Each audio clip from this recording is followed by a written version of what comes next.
Hi, it's Paulie here. So, I came from the Wargames community originally, and because there weren't role-playing games.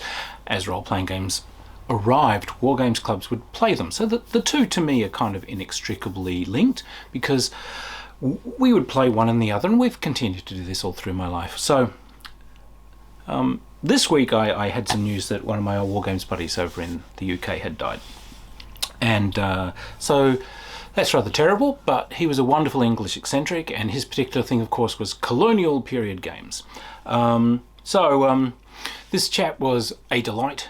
He wrote for the Jane's Weapon Systems people when I would be over there working on some of the Terry Pratchett projects and so on that I've done. This guy would scoop me up and essentially hand me press credentials and say, "Do you want to go crash the RAF club? Adolf Gallen's coming in. You know, invent someone you write for, we'll go up and shake his hand." So yeah, he was a rogue. So in sort of celebration of this glorious imbecile, I'm going to look tonight at Death in the Dark Continent.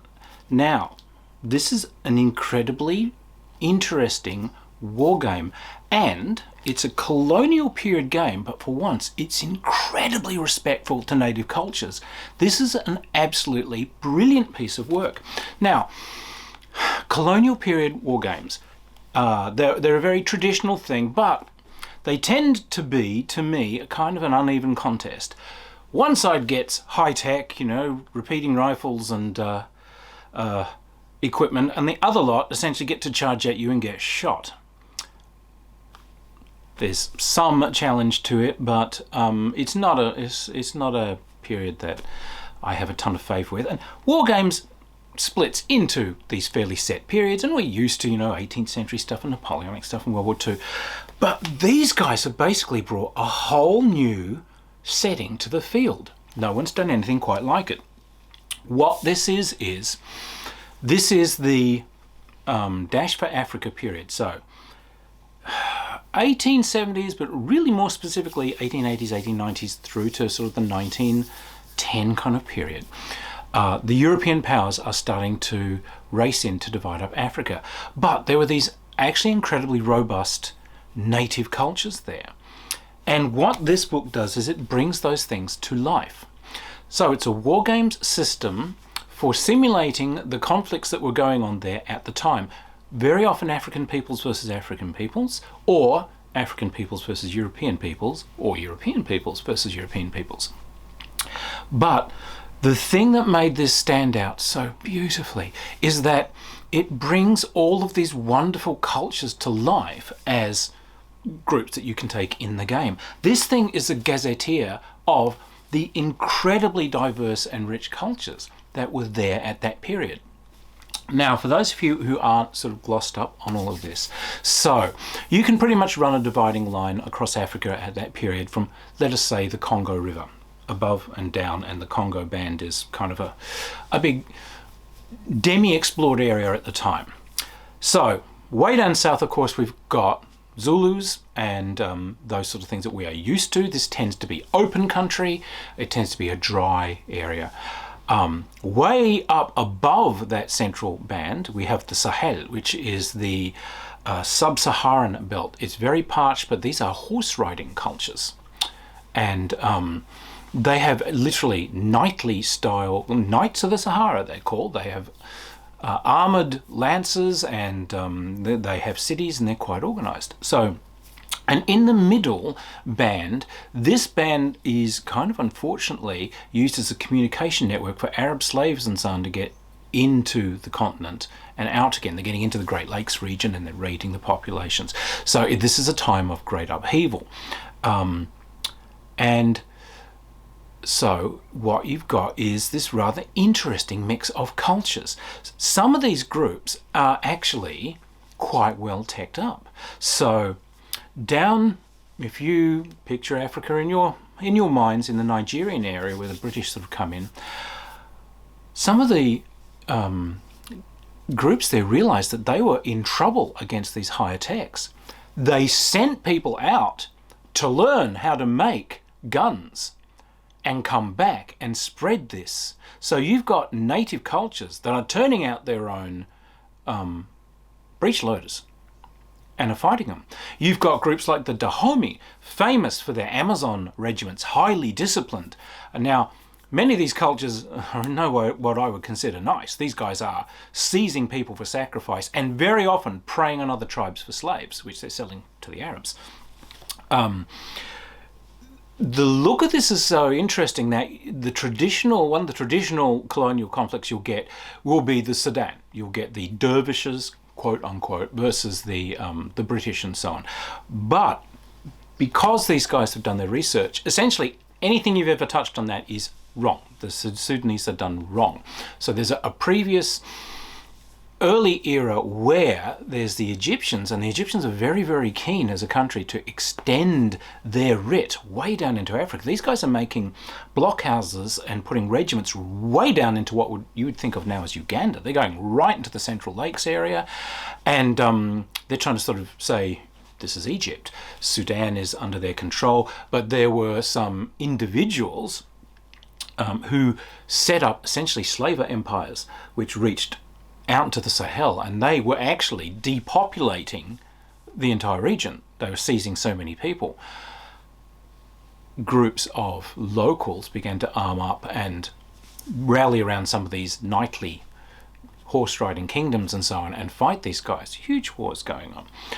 There's Abyssinians and Ethiopians who are extremely well kitted up tech-wise as well for Africans. Muskets are quite common. Trade muskets have been getting their way into Africa for a very long time, and they're kind of a battle winner because that close-range firepower is useful. But the Africans are using these, and it's got, this book's full of all their details on what we know about their dress, what we know about their organisation, and often their rituals and so on come into this. So you will have tribes or whatever that are pretty much allowed to cast magic, not in a fantasy sort of way, but these guys believe in their magic, and so therefore there are rituals and so on going on which essentially affect their morale.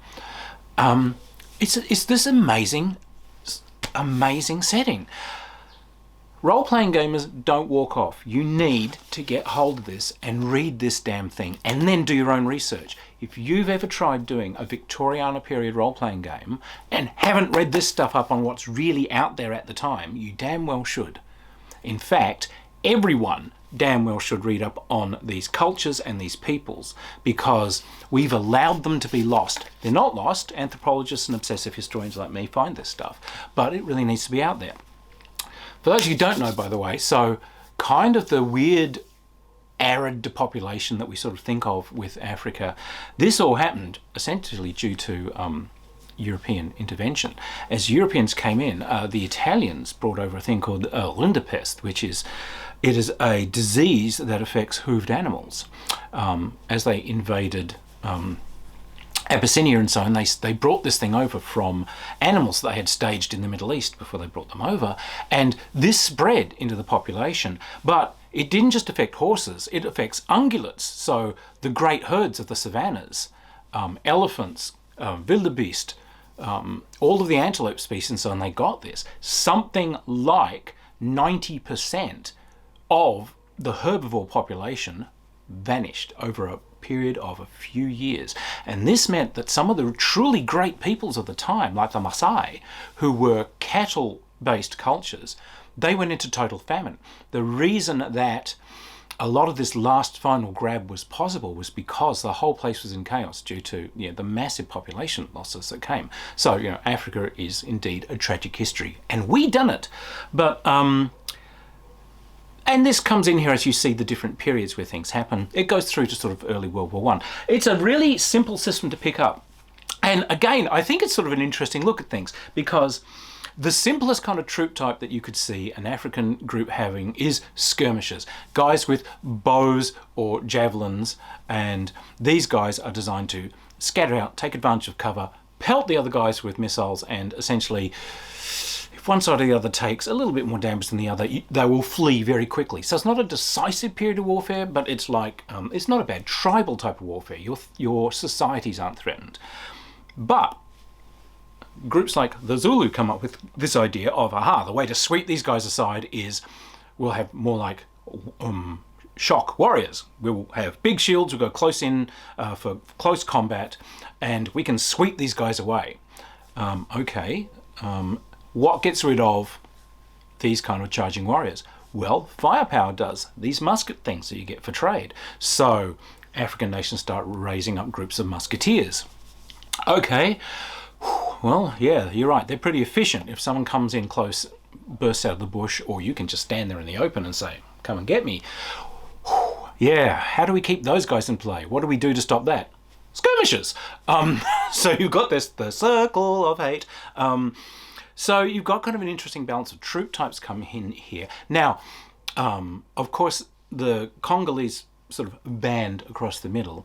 Below that, you tended to have the Zulu-style cultures and so on, and you can tell that is the big cultural problem they've got. A lot of other cultures are having to copy that style of warfare to hold them off.